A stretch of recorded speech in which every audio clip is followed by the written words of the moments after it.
और कांग्रेस की सेवा दल संगठन की 3 दिवसीय राष्ट्रीय कार्य समिति की अहम बैठक। बड़ी खबर, बड़ी जानकारी। बाड़ा पदमपुरा में हो रही बैठक में पहले दिन राष्ट्रीय पदाधिकारियों ने कई अहम प्रस्तावों पर मंथन किया और बैठक के दूसरे दिन राष्ट्रीय पदाधिकारी, प्रदेश अध्यक्ष और यूथ ब्रिगेड के पदाधिकारियों की ज्वाइंट बैठक होगी।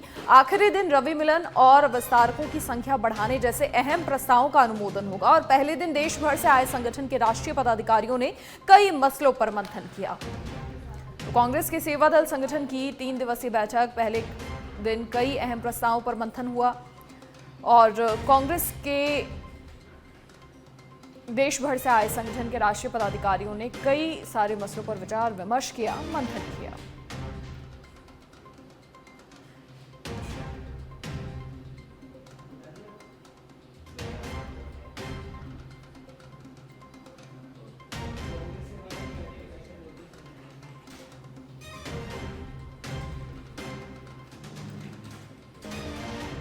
कांग्रेस के सेवा दल संगठन की 3 दिवसीय बैठक और काफ़ी अहम बैठक। पहले दिन कई अहम प्रस्तावों पर इस बैठक में मंथन हुआ, विचार विमर्श हुआ और देश भर से आए संगठन के राष्ट्रीय पदाधिकारियों ने कई सारे मसलों पर मंथन किया। कांग्रेस की सेवा दल संगठन की 3 दिवसीय राष्ट्रीय कार्य समिति की ये अहम बैठक।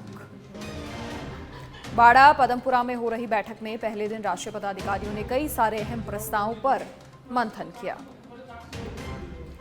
अधिक जानकारी के लिए सहयोगी सुनील यादव फोन लाइन पर जुड़ गए हैं। सुनील, क्या कुछ पूरी जानकारी? देखिए, पहले दिन कई अहम प्रस्तावों पर मंथन हुआ और लगातार 3 दिवसीय जो बैठक है इस कड़ी में जारी रहने वाली है। बिल्कुल मनीषा, देखिए काफी महत्वपूर्ण बैठक है ये मानी जा रही है, क्योंकि 3 दिवसीय राष्ट्रीय कार्यकारिणी की बैठक है वो राजस्थान के जयपुर में आयोजित हो रही है।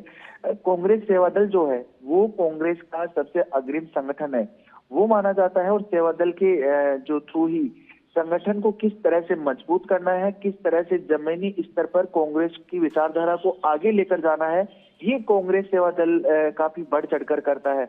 और कांग्रेस सेवा दल की जब बैठक हो रही थी और अभी कुछ ही दिनों में ये भी चर्चा छिड़ी थी कि जिस तरह से आरएसएस, यानी जो बीजेपी का संगठन तो नहीं है लेकिन बीजेपी को सपोर्ट जो करता है आरएसएस, उसकी तरह कांग्रेस सेवा दल भी जगह जगह शाखा लगाएगा ताकि ज्यादा से ज्यादा लोग कांग्रेस की विचारधारा से जुड़ सकें। कल पहले दिन बैठक हुई थी, कल शुरुआत हुई थी, आज बैठक का दूसरा दिन है। अगर कल की बात करें तो कांग्रेस सेवा दल ने कल की बैठक में राष्ट्र निर्माण, संगठन निर्माण और नेतृत्व निर्माण, प्रचार प्रसार, जनसेवा, इलेक्शन मैनेजमेंट जैसे कई विषयों पर विचार विमर्श किया। कुछ सुझाव लिए गए। दूसरी तरफ जो राष्ट्रीय अध्यक्ष हैं सेवा दल के लालजी देसाई, वो सुझाव भी दिए और साथ साथ निर्देश भी कार्यकर्ताओं के दिए। आज का अगर जिक्र करें तो आज जो है कांग्रेस सेवा दल के पूरे देश भर के तमाम प्रदेश अध्यक्ष हैं, उनसे अपने अपने प्रदेश का जो है वो रिपोर्ट कार्ड मांगा जाएगा। यानी प्रदेश अध्यक्ष रिपोर्ट कार्ड पेश करेंगे कि किस तरह से सेवा दल अपने प्रदेश में काम कर रहा है, किस तरह से आगे बढ़ रहा है, किस तरह की चुनौतियां जो है उनको आ रही हैं और किस तरह से जो है वो नए सुझावों के साथ या फिर जो नवाचारों की जरूरत है प्रदेशों में, तो ये भी वहां पर मंथन किया जाएगा। क्योंकि इस तरह की जो बैठकों में है वो किसी भी संगठन की है वो कमियां और मजबूत पक्ष दोनों ही रखे जाते हैं, तो मजबूत पक्ष को और बेहतर बनाया जाता है और कहीं जब कमियां आती हैं किसी की भी सुझावों में तो उन कमियों को पूरा करने की भी कोशिश की जाती है। कल आखिरी दिन है और माना जा रहा है कि 3 दिवसीय जो राष्ट्रीय कार्यकारिणी की बैठक है सेवा दल की, इसमें जरूर जो भी मंथन होगा उससे कांग्रेस संगठन को मजबूत बनाने का निष्कर्ष निकलेगा और एक ताकत जो है वो मिलेगी। इस बैठक में राजस्थान प्रदेश कांग्रेस के नेता भी शामिल हो रहे हैं। कल नेता प्रतिपक्ष टीकाराम जूली पहुंचे थे। संभवतः आज प्रदेश अध्यक्ष गोविंद सिंह डोटासरा के पहुंचने की भी जो प्रस्तावित कार्यक्रम है वो बताया जा रहा है। लेकिन सबसे बड़ी बात है कि राजस्थान में कार्यक्रम हो रहा है, बड़ी बात है अपने आप में, और यहाँ से कांग्रेस सेवा दल को मजबूत करने की एक जो कोशिश है वो की जा रही है। मनीषा जी बिल्कुल, शुक्रिया सुनील जानकारी साझा करने के लिए आपका। तो पहले दिन कई अहम प्रस्तावों पर मंथन हुआ, इसके अलावा बैठक लगातार जारी है। राष्ट्रीय पदाधिकारी, प्रदेश अध्यक्ष, महिला और यूथ ब्रिगेड के पदाधिकारियों की ज्वाइंट बैठक आज। और राजस्थान के 14 जिलों में कोहरे का अलर्ट है। 22 जनवरी से फिर बारिश की आशंका है। रात का तापमान 3 डिग्री तक गिरा। जयपुर समेत कई शहरों में भी न्यूनतम तापमान में 2 से लेकर 3 डिग्री सेल्सियस तक गिरावट। भरतपुर, हनुमानगढ़, झुंझुनू, अलवर में कोल्ड डे की स्थिति रही। माउंट आबू में 0 के नजदीक पहुंचा तापमान। गंगानगर, हनुमानगढ़, चूरू, झुंझुनू, सीकर, कोटा, बारां, चित्तौड़गढ़, सवाई माधोपुर, करौली, धौलपुर, भरतपुर, दौसा और अलवर में येलो अलर्ट जारी है।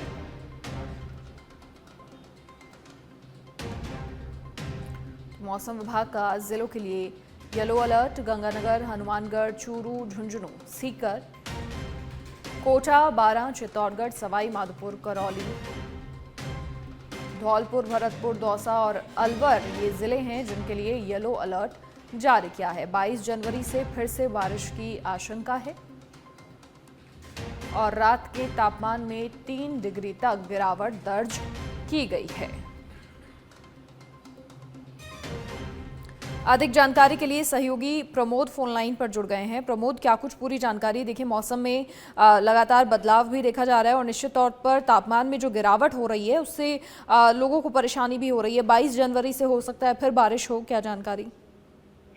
देखिए मनीषा, मैं आपको बताना चाहूंगा, मौसम विभाग लगातार नजर रख रहा है और लगातार 2-2 घंटे का अलर्ट जारी कर रहा है। अब जो अलर्ट जारी किया गया है उसके अंदर ये कहा गया है कि 21 या 22 को बारिश होने की संभावना है। और वैसे जो मौसम है आज वो शुष्क रहेगा। अगर हम टेम्परेचर की बात करें, कई जिलों के अंदर वहां पर टेम्परेचर काफी कम रहा है। जयपुर की हम बात करें तो 7.8 डिग्री सेल्सियस दर्ज किया गया है, जो कि 0.2 डिग्री कम हुआ है। इसके अलावा पिलानी में 6.4 है, सीकर में 4 डिग्री सेल्सियस है। इसके अलावा हम बात करना चाहेंगे तो सबसे जो कम है वो माउंट आबू का है 0.8 डिग्री सेल्सियस। तो लगातार जो तापमान है वो कम हो रहा है और 21 जनवरी और 22 जनवरी को कुछ जिलों में बारिश होने की संभावना जताई है। पूर्वी राजस्थान की हम बात करें तो जयपुर है, भरतपुर है संभाग में यहाँ पर बारिश होने की संभावना है।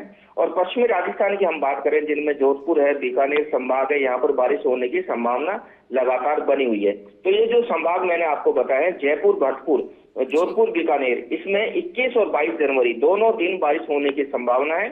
और अगर बारिश होती है तो उसके बाद सर्दी का जो आलम है और ज्यादा बढ़ेगा, पारा जो है वो लगातार नीचे होगा और जनवरी लास्ट वीक के अंदर कड़ाके की ठंड पड़ने वाली है।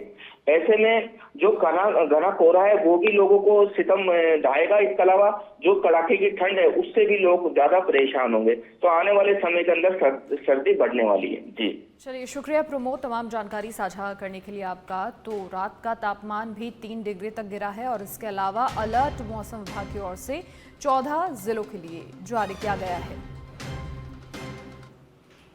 और अब खबर धौलपुर के राजाखेड़ा से है, जहां घर में शॉर्ट सर्किट से आग लग गई और आग लगने से घर में रखा सामान जलकर राख हो गया।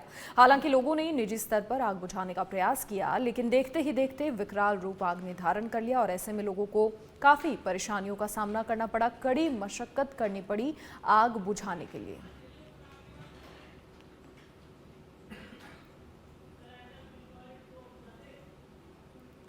तो ये तस्वीरें भी आपकी टीवी स्क्रीन पर।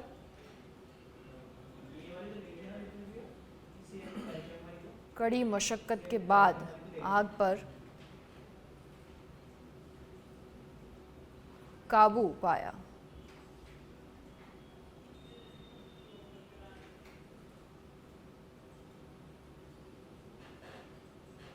शॉर्ट सर्किट से घर में आग लग गई और इस आग से सामान जलकर राख हो गया।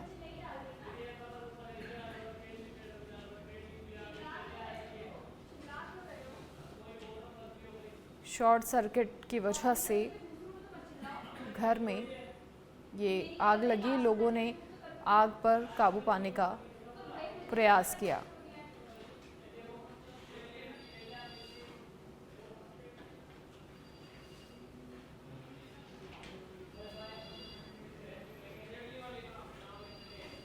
और अलवर के खेड़ली पुलिस थाने से थाना अधिकारी महावीर प्रसाद सहित 14 कार्मिकों का तबादला हुआ है।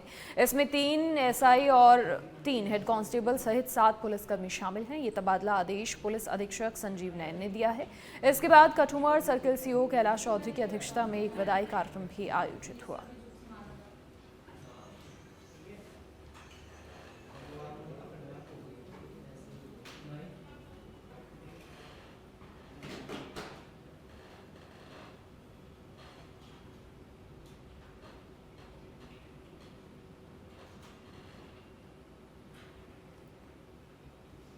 और खबर अलवर के खेड़ली कस्बे से है, जहां पर इटामड़ा भुसावर से लौट रहे बारातियों पर हिंडौन रोड खेड़ली अस्पताल के पास गाड़ी साइड में लेने को लेकर विवाद हो गया।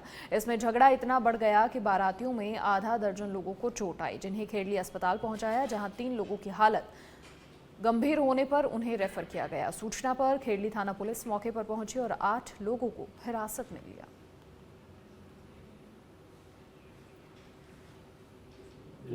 मुसाफिर से सामने, और हमारी गाड़ियों जैसे उसके सामने एक गाड़ी लगी हुई थी, तो हम उसको हटवाने के लिए बोल रहे थे कि भाई साहब इसको हटा लो आप। तो उन्होंने बोला बोल कौन सी जल्दी हो रही है आपको? हाँ। तो मैंने ही बोला मैंने कि जल्दी नहीं है, लेकिन थोड़ा एक साइड में कर लो। तभी वो आए, उन्होंने कुछ ड्रिंक कर रखी थी। कितने लोग थे? 6-7 जने थे। देखो साहब, हम दुल्हन लेके आ रहे थे, ये करीब 8:45 बजे की घटना है। इटामड़ा भुसावर से हम दुल्हन लेके आ रहे थे, तो इनकी दुकानों के सामने कई बाइक खड़ी हुई थी इनकी। इन्होंने एक जने अकेराम ने उतर के और उनको बोला कि बाइक साइड में हटा लो। इतने में उन्होंने सभी ने ड्रिंक कर रखी थी। तू कौन होता है ये, तू तड़ाक होके, और उन्होंने तो लाठी वाटा जंग कर दी। जैसे ही ऊपर कुछ लेडीज ऊपर चढ़ गई थी। और डीग जिले में कांवा थाना क्षेत्र में एक पत्रकार के परिवार पर हमला करने का मामला सामने आया है। इसमें आरोपियों से पत्रकार और उसके परिवार को सुरक्षा प्रदान करने की जगह पुलिस ने उसे ही शांति भंग करने के आरोप में गिरफ्तार कर लिया। दूसरी तरफ उस पत्रकार का गंभीर घायल होने पर इलाज जारी है।